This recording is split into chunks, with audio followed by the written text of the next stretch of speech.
আচ্ছা কোনছে আল্লাহ বড় না মানুষ বড়? ধরো গাদা, তুই কার হাতে কার জোড়া দেশ? কোড়ায় আল্লাহ আর কোড়ায় মানুষ। যেটা কবার কইছে ওইটা কন। আল্লাহ বড় না মানুষ বড়? আল্লাহ তো বড়। আল্লাহ বড়, তাহলে আল্লাহর কথা না হই না মানুষের কথা শুনেন কে? কি কইতাছস?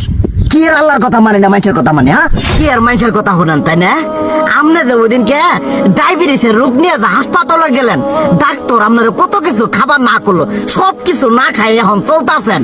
তাহলে আল্লাহ যে আপনারে কইছে যে হারাম খাবার না, সুদ খাবার না, কই আপনি তো কাম কাজ বাদ দিয়ে এলাকার আমাদের টাকা পয়সা না গায়ে খালি ওইলে দিয়েই খান, নিজেরা টেও হালাল ভাবে কামাই করেন না, ওই সুদ তো না কয়টা টিয়া করে লাভ আহে ওইলে দিয়ে দিয়ে চলেন আর পেটা বড় বানাইছেন।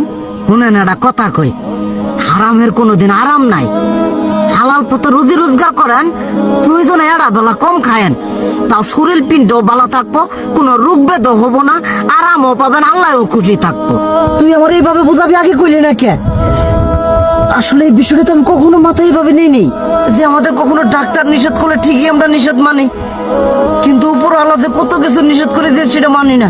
আর এই যে হারাম পথে টিয়া পয়সা কামাই করতেছেন, শরীরের মধ্যে দুনিয়া রোগ বেত হয়েছে, দেখা যাইতেছে যা টিয়া হারাম পথে কামাই করতেছেন তার তো বেশি টিয়া মনে করেন জ্বলে যাইতেছে গা বেশি।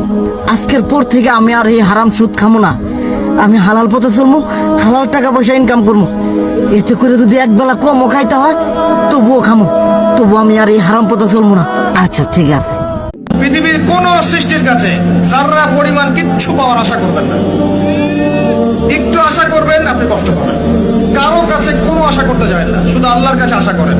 সবাই সবার স্বার্থ চেনে, সবাই সবার স্বার্থ চেনে, শুধু আল্লাহ আপনাকে নিঃস্বার্থভাবে ভালোবাসেন, আল্লাহ পাক স্বার্থ চান না। মানুষের সাথে খুব বেশি মেলামেশা করবেন না। মানুষের সাথে খুব বেশি মেলামেশা করলে ইবনুল কাইয়িম রাহিমাহুল্লাহ বলেছেন অন্তর কঠিন হয়ে যায়।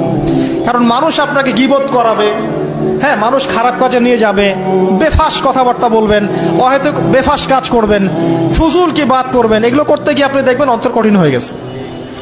এত বেশি মানুষের সাথে মেলামেশার দরকার নেই।